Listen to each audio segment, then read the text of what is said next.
warahmatullahi wabarakatuh. Kembali lagi kepada saya, Rena Widyadana. Di sini saya akan bahas di bab 3 yaitu networking model. Kita masuk ke daftar isi. Di sini ada 8 poin. Yang pertama adalah konsep networking model, yang kedua TCP/IP model, yang ketiga TCP/IP model application layer, yang keempat TCP/IP model transport layer, yang kelima TCP/IP model network layers, yang keenam TCP/IP model data link and physical layer, yang ketujuh encapsulation and decapsulation, yang kedelapan adalah OC model. Kita masuk bahasa yang pertama yaitu konsep networking model. Nah, di sini pada pembahasan pertama itu di sini itu konsep networking model. Pertama, jaringan komputer itu mengacu pada perangkat komputasi yang saling terhubung serta dapat bertukar data dan berbagi sumber daya satu sama lain. Untuk terjalin proses bertukar data tersebut diperlukan aturan yang mendefinisikan bagaimana kumpulan komputer itu agar bisa saling berkomunikasi. Aturan tersebut yang disebut dengan networking model. Jadi bagaimana setiap vendor dapat saling berkomunikasi dengan open standard networking model. Untuk saat ini, open standard networking model yang tersedia dan terkenal ada dua, yaitu TCP/IP model dan OSI model. Di sini, before open networking model exist, di sini itu ada each vendor create their own networking model. Terus ada on 1974 IBM creates System Architecture Network Model SMA. Terus on vendor also creates their own networking model. Seperti ini ya. Terus ya, after open networking model exists, ada each vendor username networking model dan can communication each other. All vendor use same networking model which is TCP/IP. Jadi di sini ada contoh gambar open network model (OS model) seperti ini. Terus ada gambar IBM, terus ada vendor T, TCP/IP seperti ini. Lalu untuk pembahasan yang kedua yaitu TCP/IP model. TCP/IP model itu merupakan jenis networking model yang saat ini common digunakan. TCP/IP mendefinisikan suatu protokol agar antar komputer itu bisa saling berkomunikasi. Untuk membantu dalam memahami setiap networking model dipecah menjadi bagian-bagian kecil yang disebut sebagai layer. Secara komunikasi, TCP/IP itu model terdiri dari 4 layer. Namun penerapan dalam real network TCP/IP itu model lebih mudah untuk dibagi menjadi 5 layer. Di sini jadi ada application, transport, internet, network access. Di sini ada application, transport, network, data link, dan physical. Terus untuk yang poin yang ketiga yaitu TCP/IP model application layer. Di sini tuh application layer itu berfungsi sebagai antarmuka dengan aplikasi, mengatur bagaimana aplikasi dapat mengakses jaringan dan kemudian membuat pesan-pesan berskala. Di antara contoh service dari application layer itu seperti HTTP, POP3, SMTP, IMAP, SSH, dan sebagainya. HTTP itu digunakan ketika kita mengakses sesuatu web server. Di sini ada TCP error recovery web server, dan di sini ada TCP sistem, ada HTTP data seperti ini. Kita cari ke browsing dulu ya. Nah, seperti ini adalah kalian bisa ketik saja gem-kernel WordPress.com. Nah, di sini tuh membahas networking model. Nah, di sini bisa continue reading. Nah, di sini tuh networking model ini tuh akan sangat membantu seseorang administrator jaringan baik dalam pengembangan skill dan pengetahuan. Begitu juga membantu dalam melakukan troubleshooting saat terjadi permasalahan. Nah, networking model adalah sebuah model atau referensi dalam pengembangan dan pemahaman komunikasi data pada jaringan komputer.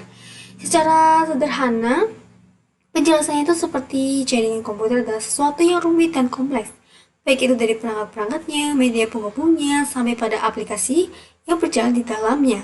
Dan perangkat-perangkat tersebut itu biasanya diproduksi oleh vendor yang berbeda-beda, seperti router board yang diproduksi di Corning dan Cisco.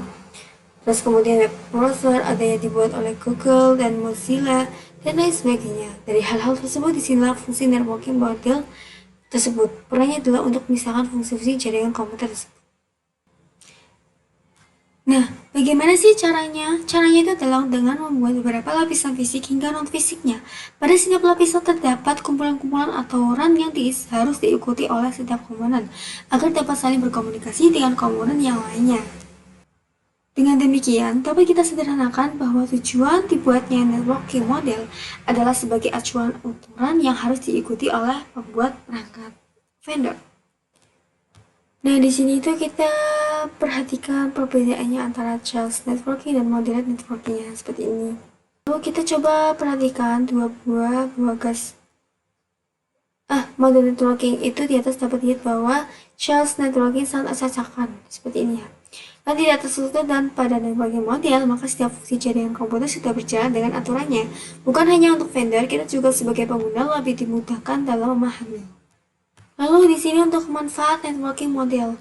Penting kita mengetahui manfaat dari networking ini, yaitu yang pertama adalah agar kita tahu gambaran besar jaringan komputer itu seperti apa, terus mengetahui bagaimana hardware dan software dapat berfungsi secara bersamaan. Terus, troubleshooting lebih mudah karena jaringan sudah dipisah menjadi bagian-bagian yang mudah dikelola. Yang keempat adalah istilah-istilahnya sudah didefinisikan seperti application, transport, network. Ini itu membantu kita untuk membandingkan fungsional dasar dari hubungan jaringan yang berbeda. Agar pengguna lebih mudah paham terhadap teknologi yang baru dikembangkan, kita jadi lebih mudah memahami fungsionalitas produk yang dikeluarkan oleh suatu vendor.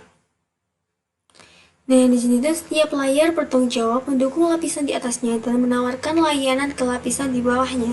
Lapisan pada bagian atas itu biasanya merupakan aplikasi atau software, sedangkan pada lapisan di bawahnya itu biasanya merupakan hardware. Untuk melihat detailnya itu kira-kira seperti ini ya contoh gambarnya, kalian bisa lihat sendiri. Untuk mempermudah pemahaman mengenai hal tersebut, kita dapat mulai dari tahapan sederhananya. Yang pertama adalah usahakan kita hafal dan mengerti fungsi utama dari setiap lapisan. Seperti ada OSI, TCP/IP, TCP/IP seperti ini ya. Menghafal setiap layar itu menjadi penting agar kita mengetahui dan dapat menjelaskan dengan mudah bagaimana networking model berjalannya. Untuk mempermudah menghafalnya, kita dapat menggunakan singkatan seperti ini. Seperti anak, Pak Soleh tidak nakal dan pintar. Anak sebagai application, Pak itu presentation, Soleh session, tidak transport, nakal network, dan data link, pintar adalah physical. Untuk di sini adalah cara memahami kerjanya. Pada layar terdapat protokol apa saja dan aplikasi apa yang menggunakan protokol tersebut. Berikut cara informasinya seperti ini, kalian bisa lihat sendiri ya, cukup dipahami saja. Contoh alurnya itu secara umum sebut saja seorang klien membuka browser untuk mengakses suatu web. Klien melakukan request HTTP, port berapa yang digunakan. Mekanisme transport seperti apa yang terjadi, apakah TCP ataupun UDP. Nah, bagaimana pula jika lama yang diminta belum dikenali dan harus melakukan request DNS, proses transport seperti apa yang terjadi dalam hal ini. Seterusnya hingga sampai ke layar fisik ini dan perangkat bisa dipertukar informasi. Proses ini akan kenal dengan enkapsulasi, deenkapsulasi. Di sini adalah kenali PDU setiap lapisan.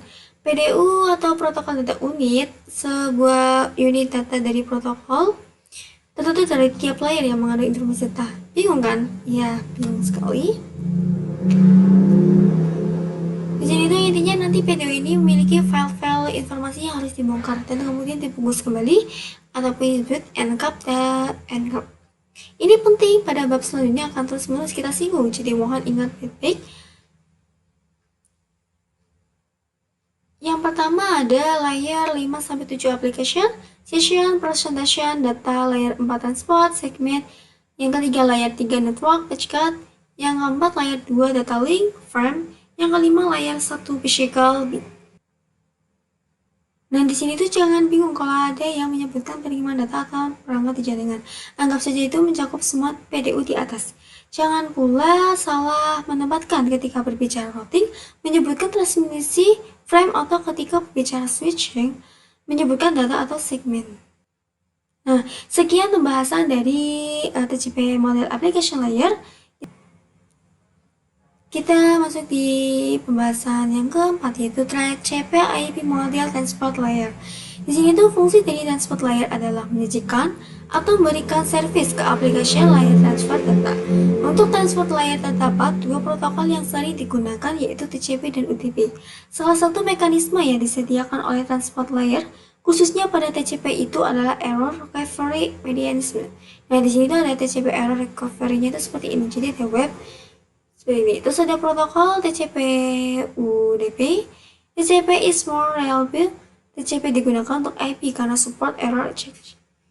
UDP is more faster. UDP digunakan untuk video streaming, games, dan aplikasi lain yang membutuhkan kecepatan data. Kita masuk poin yang selanjutnya. Kelima, yaitu TCP IP model network layer. Untuk network layer hanya terdapat satu contoh, yaitu IP, dan IP menyediakan dua fitur yang sangat penting, yaitu addressing dan routing, yang dimana berfungsi untuk menangani konektivitas dan pemilihan jalur. Setiap perangkat jaringan memerlukan alamat unik di jaringan. Yang pertama ada addressing. Terus addressing itu berarti IP address itu sendiri, yaitu memberikan nama pada perangkat di jaringan komputer. Sedangkan routing itu fitur yang disediakan pada IP di bagian network layer yang bekerja layaknya kantor pos, mencari rute tercepat untuk sampai tujuan. Jadi gini, ada komputer satu yang ada IP-nya itu 192.168.1.1 dan komputer 2 192.168.1.2. Jadi ini tuh komputer satu itu terhubung ke komputer kedua. Terus ada router watches ini, kalian bisa lihat sendiri seperti ini.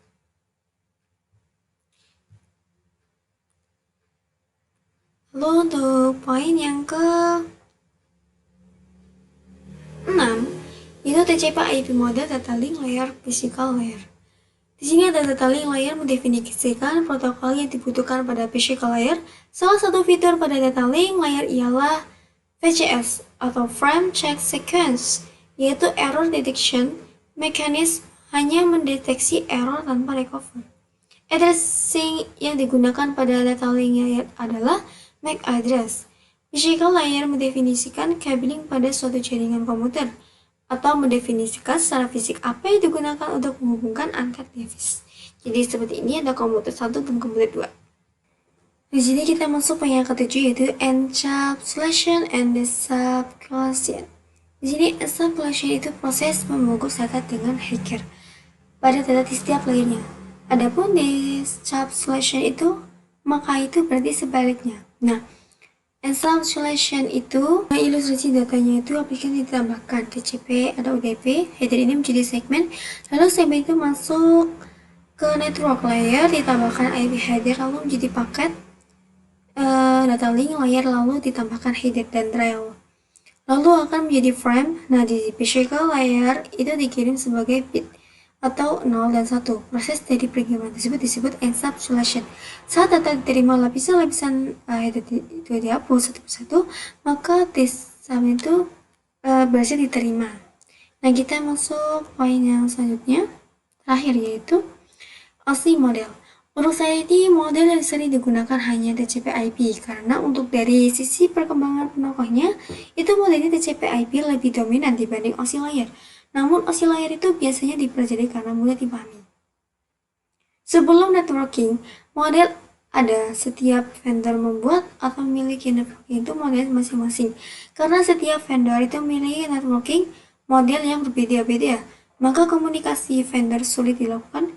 Jadi, usaha membangun suatu jaringan komputer besar itu. Untuk banyak vendor tadi itu, bagaimana upaya agar tetap bisa berkomunikasi dengan baik antara vendor satu dengan vendor lainnya.